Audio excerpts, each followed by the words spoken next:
Okay, folks, so that's the direction that we were just coming from, and those are the ATV trails that are up here at Bear Creek, well maintained, but it's where you also saw the railroad ties that are still left in place in spots, which is pretty cool.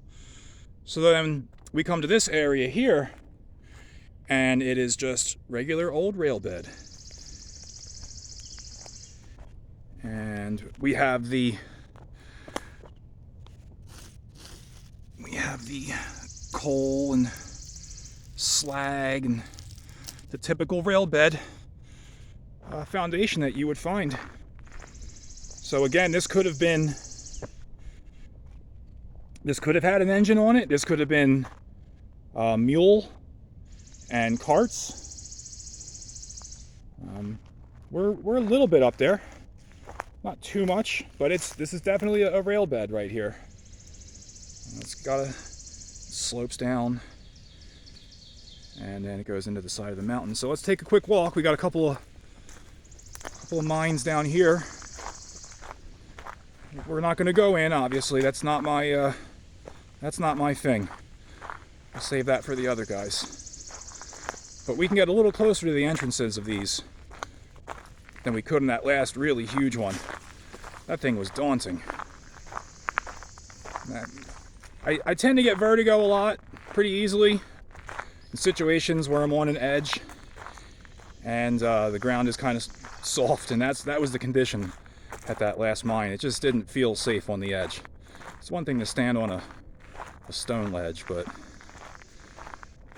an old mine entrance like that, you just never know. This has been a lot of fun researching. Again, all this stuff is essentially right in my backyard.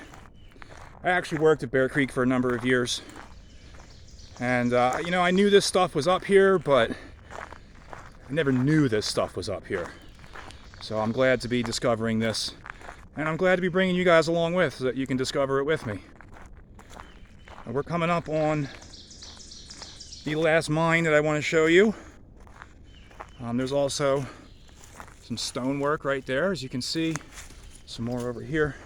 So there was at least a retaining wall, if not a foundation for some sort of building. They would have had to figured out a way to get this ore out of these mines. I don't understand how this was done back when it was done.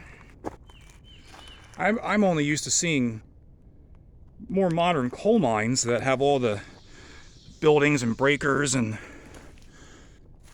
I don't know how this would have been done, but they would have somehow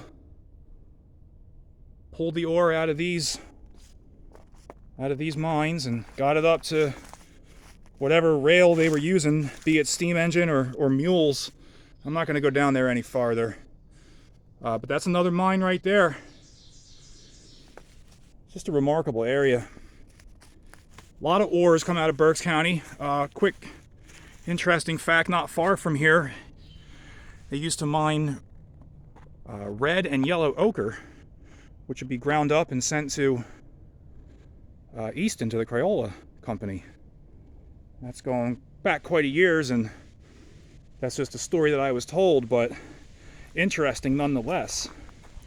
So yeah, Berks County's rich mining history, and the Catasaqua and Foglesville Railroad was responsible for getting these ores to the Thomas Iron Works, Lockridge, and Albertus.